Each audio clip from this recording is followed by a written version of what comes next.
الصائمون الكرام، رمضان مبارك عليكم وعلى كل الشعب الجزائري، وإن عاد علينا بألف خير وبركة إن شاء الله.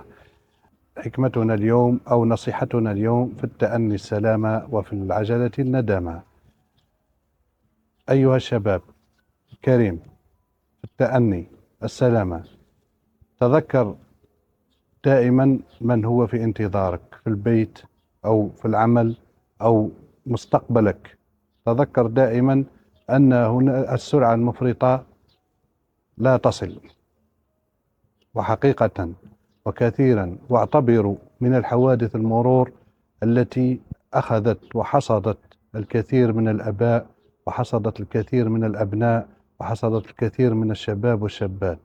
تذكروا من هم في المقابر من كثرة حوادث المرور، وهذا راجع إلى السرعة. فالسرعة لا تؤدي صاحبها إلى الخير، بل تؤدي صاحبها إلى التهلكة.